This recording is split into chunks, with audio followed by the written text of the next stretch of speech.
और सबसे पहले दालों के इंपोर्ट से जुड़ी बड़ी खबर आपके लिए लेकर आते हैं। कोटा के तहत दाल इंपोर्ट को लेकर सरकार ने बड़ा फैसला लिया है।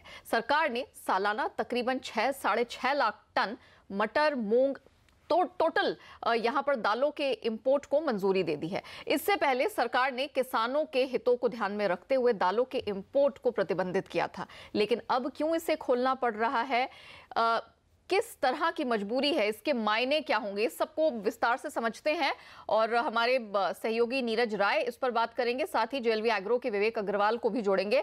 नीरज, सबसे पहले क्योंकि आप ये खबर लेकर आए हैं, मुझे जरा बताइए कि इसका ब्रेकअप क्या है। 6-6.5 लाख टन दाल इंपोर्ट की जो कोटा के तहत बात हो रही है, जरा इसकी डिटेल बताइए, कब से कब होगा और कितनी दाल इंपोर्ट हो रही है। देखिए, इस साल एक तरह से प्रोडक्शन कुछ कम होने का खतरा है देश में, और चूंकि चुनावी साल भी है और अलीनो का भी खतरा जताया जा चुका है, तो कीमतों पर काबू पाने के लिए सरकार ने इंपोर्ट को इजाजत दी है।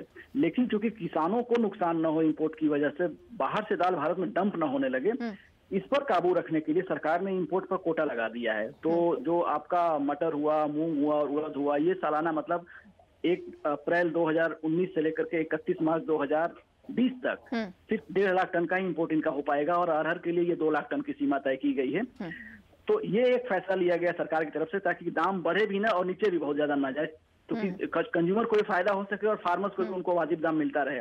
तो 2 साल पहले अगर आप देखें तो 2 साल पहले करीब 50 से 55 लाख टन दाल का सालाना इंपोर्ट होता था, और चूंकि उसके मुकाबले ये मुश्किल से 6.5 लाख टन का इंपोर्ट हो सकेगा। तो बहुत ज्यादा इसका इम्पैक्ट मार्केट पर तो नहीं देखने को मिलेगा, लेकिन हाँ, ये कहने को नहीं होगा कि हमारे यहाँ दाल की कमी हो जाएगी तो बाहर से दाल इंपोर्ट नहीं हो सकेगा। तो सरकार विन विन सिचुएशन के लिए एक तरह से फार्मर्स को भी फायदा पहुंचाए और कंज्यूमर्स को भी महंगी दाल न खरीदना पड़े, इसलिए सरकार ने एक कोटा के तहत दाल इंपोर्ट को इजाजत दी है। जी, तो बेसिकली चुनावी साल है, इस वजह से सरकार किसी भी तरह का रिस्क या तो ग्राहक के लेवल पर या किसानों के लेवल पर नहीं लेना चाहती। बहरहाल हमने देखा है कि कई सालों से यहाँ किसानों को उनकी लागत की रकम दिलाने की कोशिश की जा रही है। चना का ही एग्जाम्पल ले ले तो एमएसपी इसका 4620 रुपए है, जबकि वायदा में देखा जाए या हाजिर में इसकी कीमतें देखा जाए तो बड़ी मुश्किल से खिंच खिंच के ऊपर आ रही हैं, वो भी जब हम एमपी सरकार की तरफ से प्रोक्योरमेंट अब होता हुआ देख रहे हैं। हमारे साथ जेएलवी एग्रो के विवेक अग्रवाल भी हैं। विवेक, मैं आपसे समझना चाहूंगी सरकार के इस कदम के मायने क्या है।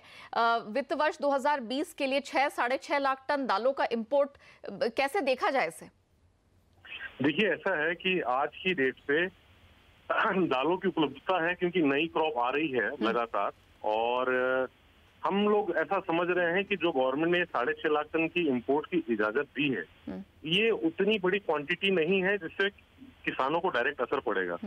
लेकिन जैसे मैंने आपके पहले भी एक इंटरव्यू पे कहा था इस बात को कि तुअर की बड़ी शॉर्टेज अपने इंडिया में हो सकती है, और वर्ल्ड मार्केट पे उसकी उपलब्धता जो है वो काफी कम लगती है मुझे व्यक्तिगत रूप से। तो गवर्नमेंट को तुअर पे कुछ ध्यान देना पड़ेगा, और मूंग भी उतनी बड़ी क्वांटिटी प्रोडक्शन नहीं है।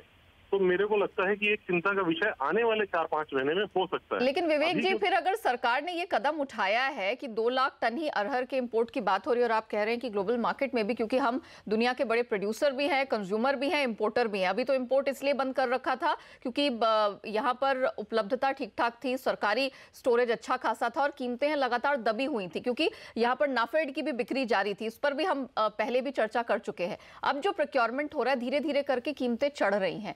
अगर ऐसी स्थिति है शॉर्टेज की, क्योंकि इस बार तो उत्पादन भी कम दिखाई दे रहा है, तब फिर 2 लाख टन से क्या होने वाला है? बिल्कुल आप सही कह रही हैं, तुअर के उत्पादन भी यहाँ पे भी कम है और बर्मा में भी कम है। तो ये आने वाले समय पे चिंता का विषय हो सकता है कि गवर्नमेंट उस शॉर्टेज को कहाँ से पूरा करेगी। तो मेरे हिसाब से गवर्नमेंट को इस पे पुनर्विचार करना पड़ सकता है। भले गवर्नमेंट व्यक्तिगत रूप से या प्राइवेट इंपोर्टर को न देके खुद इंपोर्ट करे अपने एमएमटीसी, एसटीसी के थ्रू, लेकिन उनको इस चीज पे ध्यान रखना होगा। रही बात उड़दा, मूंग और मटर की, मटर ऑलमोस्ट हम लोग 18 से 20 लाख टन के आसपास और मोटा मोटा 15 से 20 लाख टन के आसपास वेरी होते थे फिगर, इंपोर्ट करते थे, उसका सिर्फ 1.5 लाख टन कोटा दिया है। तो ये भी मेरे हिसाब से क्वांटिटी काफी कम है, इस पे भी गवर्नमेंट को सोचना पड़ेगा। लेकिन इसका एक फायदा ये हो सकता है कि शायद मटर का जो कंजम्पशन है वो चना पे शिफ्ट हो जाए और चना का कंजम्पशन बढ़ जाए। अभी मटर बहुत स्पेसिफिक लोग ही कंज्यूम कर रहे हैं क्योंकि वो प्राइस अभी मटर की चना से थोड़ी सी ऊपर ही है, कम नहीं है। और गवर्नमेंट का ये स्ट्रेटेजी हो सकती है कि इंपोर्ट का पैसा भी बचे, जो हम फॉरेन रेमिट करते हैं वो पैसा भी बचे और उसकी जगह चना कंजम्पशन हो। बट अब मटर का एक स्पेसिफिक मार्केट हो चुका है, तो उसके लिए थोड़ा इंपोर्ट की क्वांटिटी उनको बढ़ाना पड़ सकता है आने वाले समय पे। अभी जो सरकार कदम है ये बहुत फूक फूक के कदम उठा रही है। एक आखिरी सवाल आपसे ये होगा, चने की कीमतों को हमने स्ट्रेंथन होते हुए देखा है, 4300 के ऊपर पिछले हफ्ते ही चली गई थी और हमने हफ्ते की क्लोजिंग 4350 के पास देखी है, ऑलमोस्ट 1% ऊपर। जरा बताइए, आप कीमतों को और स्ट्रेंथन होता देख रहे हैं? वायदा में तो फिलहाल यही दाल है जिसमें ट्रेड हो रहा है, तो यही एक बेंचमार्क मिलती है। आप और दालों में तेजी आते हुए देख रहे हैं? चना जब तक नाफेड बेचेगा नहीं, बाजार अगर 4620 में वो प्रोक्योर कर रहे हैं और यहाँ पे 4620 में लगातार खरीदते रहेंगे तो डेफिनेटली चना यहाँ से 2 से 3 रुपए किलो बढ़ सकता है। ओके। बशर्ते नाफेड मार्केट में माल ना बेचे। ओके। क्योंकि अगर नाफेड पे माल बेचेगी, जो कि नॉर्मल अगर जब नाफेड बाय करती है तो सेल नहीं करती, तो मुझे निश्चित रूप से लगता है कि चना यहाँ से 1-2 रुपए की तेजी हो सकती है यहाँ पे। चलिए, तो ये किसानों के फ्रंट पे अच्छी खबर होगी जो काफी समय से एक एमएसपी लेवल पे कीमतों का इंतजार कर रहे थे। शुक्रिया नीरज और विवेक आपका भी हमारे साथ जुड़ने के लिए और इस बड़ी खबर पर अपनी राय रखने के लिए।